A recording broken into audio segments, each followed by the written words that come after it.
About every 90s kid knows the Nickelodeon series Hey Arnold. The show about a small boy with an odd-shaped head. That's about the first thing you notice. The oddly shaped heads the characters have. We'll get back to that later on. I want to tell you one thing first. The show isn't fiction. It has all happened. That's why there are a lot of life lessons in it. Arnold is a boy who lives in a fictional city. The city actually is New York, the poor area of New York. It's clearly visible that Arnold lives in a ghetto. He's just a poor orphan living with his grandparents, Gertie and Phil.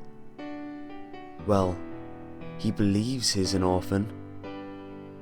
He actually is the child of the people he believed to be his grandparents. The grandparents are mentally unstable and told Arnold that his real parents of normal age died in a plane crash.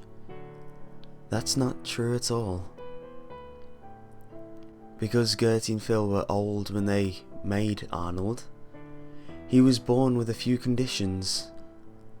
One of them is hydrocephalus.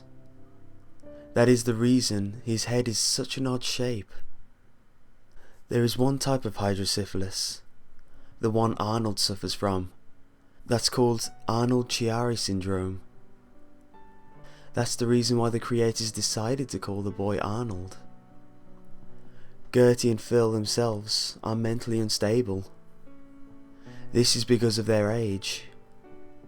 This is also the reason why Phil sexually abused Arnold. Phil says to Arnold that it's totally normal that a grandparent does this kind of stuff to their grandchildren.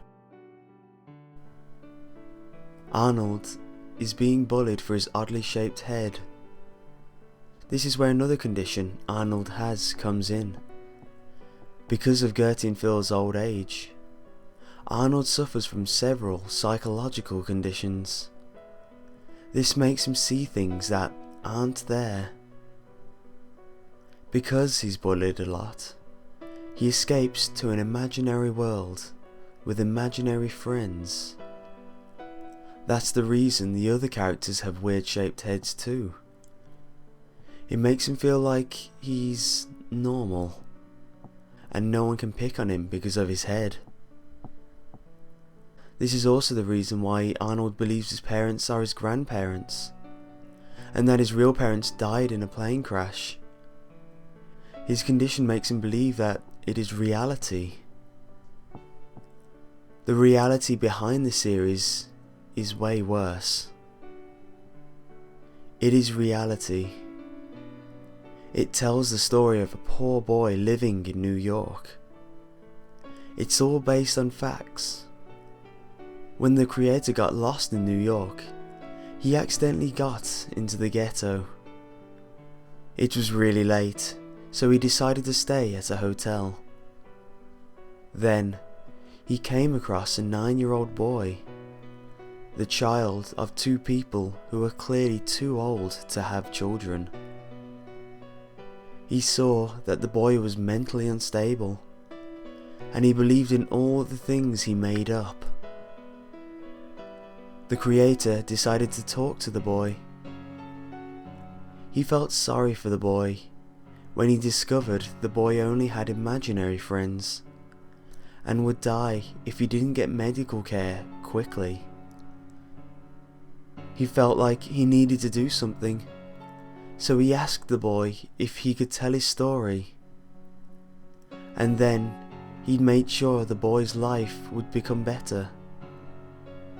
But he didn't. He just used the sad story for a TV program.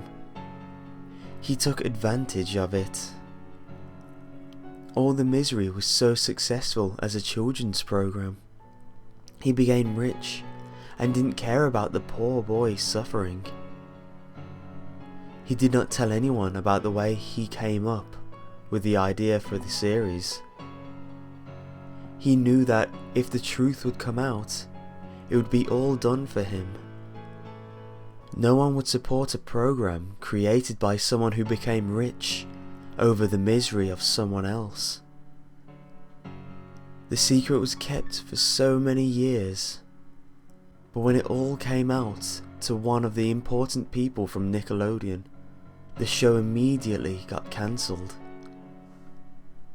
So now you know where the idea came from, what it really is and why it ended.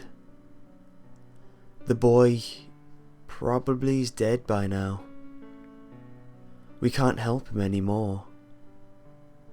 But please, make sure no one takes advantage of someone else's misery again. We can help all those poor kids in the ghetto, but not by making a program out of them.